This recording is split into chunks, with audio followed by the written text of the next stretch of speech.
Durante a sessão na Câmara Municipal, o secretário de Meio Ambiente, Vicente Lúcio Michalizen, apresentou um diagnóstico detalhado sobre a situação atual da coleta de resíduos orgânicos domiciliares em Pato Branco e explicou os motivos e objetivos da proposta de terceirização do serviço.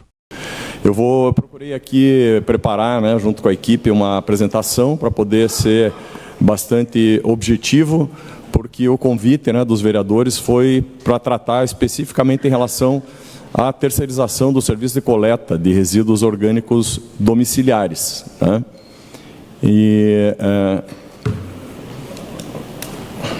Então, vamos lá. Eu vou apresentar primeiramente aqui um diagnóstico da coleta de resíduos úmidos, porque o nosso propósito é o de trabalhar, como eu vou demonstrar para vocês, a terceirização da coleta do resíduo de orgânicos. Dessa forma, nós teremos a condição de, com a nossa equipe, atender toda a coleta de resíduos recicláveis e, dessa forma, quem sabe, colocando em marcha aí um propósito de dar o equilíbrio necessário e a resposta que a população necessita em relação à questão da coleta de resíduos e de toda a gestão de resíduos sólidos do município. Então, nesse diagnóstico aí que nós elaboramos de forma bastante sucinta, que eu quero ficar aqui à disposição para responder aos questionamentos, que porventura se fizerem necessários, nós fizemos um levantamento, assim, de maneira bem reduzida, porque levamos meses para chegar a esses resultados,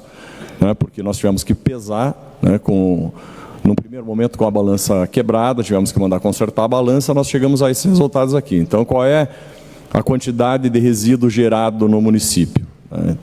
Então, são 1.758 toneladas mês, é isso aí que vocês estão lendo mesmo, de resíduos orgânicos domiciliares coletados. Isso tudo foi pesado, por nossos caminhões. Havia um indicativo do próprio Instituto Água e Terra que nós trabalhássemos com dados do IBGE, mas nós tivemos o cuidado de pesar caminhão por caminhão, e aqui os responsáveis, inclusive lá, pela nossa coleta, estão aqui o Renato, o Ronaldo, que fizeram todo esse trabalho lá com todos os motoristas, enfim, trabalhando essa pesagem, chegamos a esse resultado. Tivemos também o cuidado de, com veículos e também com os próprios caminhões, fazer o cálculo das rotas, de quanto é o deslocamento, quanto se desloca com os equipamentos que nós dispomos para atender toda a cidade, toda a área urbana. Então, nessa análise aí que fizemos do deslocamento, chegamos a esse dado aí, são 14.856 quilômetros percorridos por mês, em 23 rotas diferentes. Então, esse o circuito todo que se faz aí, ao longo do mês, que foi medido cuidadosamente para chegar a esses dados e permitir, inclusive, que fizéssemos, então, o estudo técnico preliminar e encaminhar para a comissão de licitação. Recursos humanos. Hoje nós contamos com 48 servidores destinados à coleta de resíduos domiciliares. Estas informações elas foram sendo coletadas desde o primeiro dia aí da gestão, em que pese nós fizemos um trabalho bastante aprofundado para chegar a esses números, e foram realizadas aí por esses servidores aí para poder suprir as demandas, as necessidades, além da jornada normal, 24.354,95 horas extras até o momento. Isso com a busca de todo um rigor fiscalizatório para evitar situações aí que foram detectadas, mas que não merecem comentários aqui, porque já foram tomadas as medidas cabíveis aí em relação a abusos na realização dessas horas extras, que estão sendo apuradas aí pelas instâncias administrativas aí pertinentes. Isso aí levando em consideração uma necessidade de realização de horas extras máximas dentro do que a lei permite. E a análise também que fizemos aí, dentro desse novo modelo, da possibilidade de redução. Quer dizer, isso muito nos preocupou, essa quantidade, né, absurda de horas extras, e que muitas vezes extrapolam o máximo permitido pela lei para poder dar atendimento a essa demanda, né, dessa quantidade aí que vocês viram aí de volume que é produzido e também desse deslocamento que é realizado aí diariamente, tá? Em paralelo a isso, né, a esses dados, em 2025 nós medimos até poucos dias antes aí de encerrar esse relatório, para poder preparar e apresentar aqui para vocês, no ano de 2025, nós constatamos aí 3.147 horas de ausência por afastamento de servidores, né? Isso considerando os afastamentos pontuais e também aqueles pelo INSS, em decorrência de recomendação médica, né? Que é feito todo um trabalho pela área de recursos humanos, enfim, mas já somando a essas situações pontuais, né, do servidor que falta por razão não justificada e também aquelas com justificativa por afastamento aí para tratamento de saúde, tá? Quais as consequências desses afastamentos? Redução, né, das equipes, as equipes ficam reduzidas e o atraso nas rotas. Isso somado a condições climáticas que muitas vezes atrapalham, né? Não são alegações aqui para justificar os atrasos, porque a gente precisa ir em busca de soluções quando ocorrem esses atrasos, mas infelizmente eles decorrem dessas circunstâncias aí também. Muito bem. Uma das questões que foram levantadas logo no início da gestão, e que nós tivemos a oportunidade, inclusive, de visitar lá, né, a garagem da prefeitura, nos foi cobrado, né, a contratação de servidores para função para suprir essa demanda, essa necessidade. Então, aqui nós temos um impedimento legal, né, uma lei que é de 2023, a Lei Ordinária 6.211, de 22 de dezembro, ela, né, extinguiu a função de gari, né, de caminhão, por já existir um planejamento para a futura terceirização do serviço. Então, isso já vinha como política pública sendo preparado. Então, diante disso, nós nos vimos também, né, na nossa análise de discricionariedade e de análise técnica, diante dessa circunstância aqui, dessa vedação legal na contratação de servidores.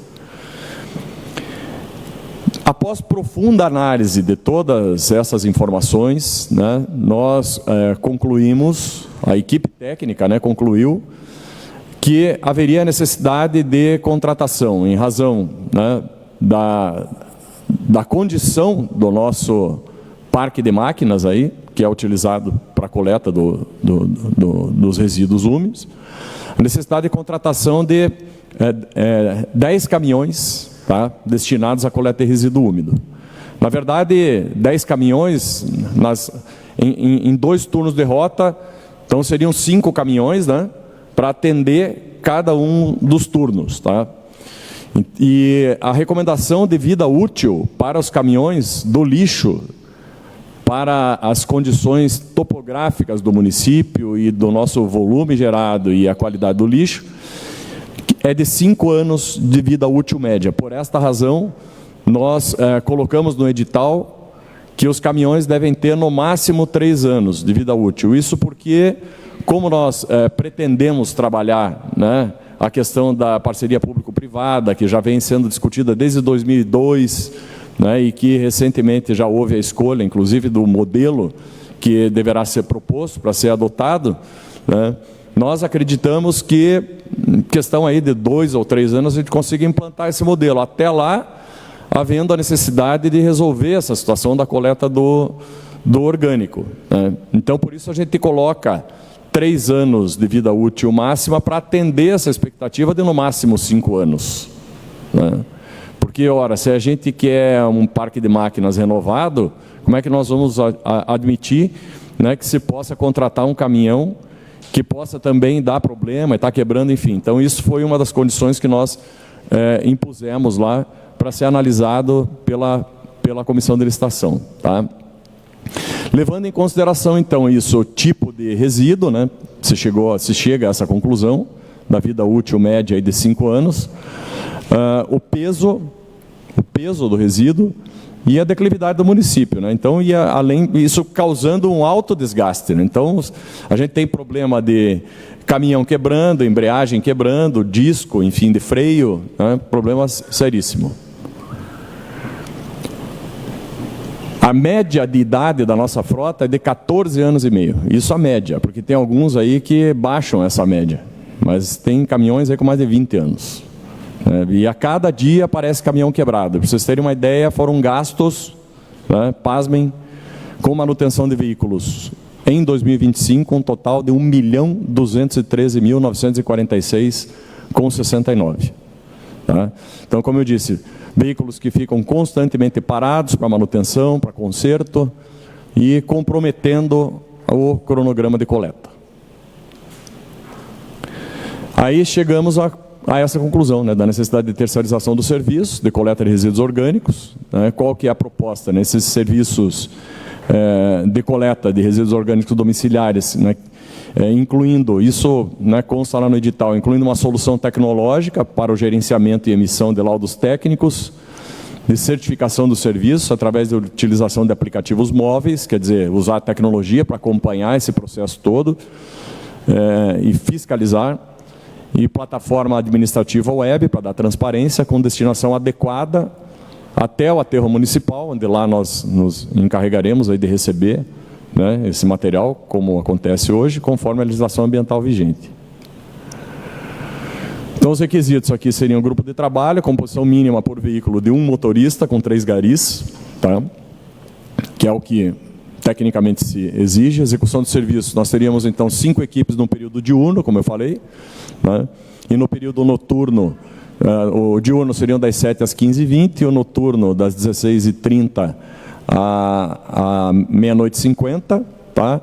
Com 5 caminhões compactadores e, como eu disse, ano de fabricação não superior a 3 anos, haja vista essa expectativa de que em 2 anos, né, nós já faríamos essa terceirização aí na modalidade PPP, conforme proposta lá pelo modelo, né, de 2022 lá, e atendendo então essa necessidade, tá? Vão me perguntar aí a atual equipe de coleta, né? Qual que seria o que faria a atual equipe de coleta? Então, a gente propõe o remanejamento dos servidores para coleta de resíduos recicláveis, que hoje é feito precariamente pela cooperativa, tá? Como a equipe não é robusta, já tem vários servidores que foram se afastando por aposentadoria, enfim, de razões diversas, né? Então, eles assumiriam as equipes, os caminhões e os containers para fazer a coleta dos recicláveis. A gente permanece com o contrato com a cooperativa de catadores, a intenção é essa, só que eles fazendo efetivamente o trabalho, né, na reciclagem, não mais com a coleta, que eles têm um ônus tremendo, né, porque são responsáveis por dar manutenção por esses caminhões e ainda pagar salário de categoria para 5 motoristas.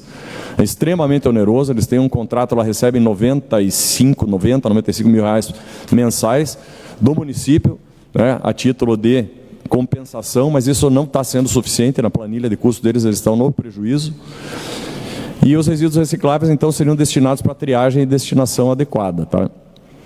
A utilização da frota, como eu disse, é disponível, aquilo que não for recolhido para leilão, na coleta de resíduos recicláveis, é utilizado, porque vão trabalhar com peso menor, né, com desgaste menor, diminuição de problemas de saúde dos servidores, são benefícios que nós vamos trazer, menor número de pontos de coleta, aumento dos dias de coleta, já finalizando, e sem necessidade de pagamento de horas extras para essa atividade naquela quantidade absurda ali que vocês viram, né? Então, seriam as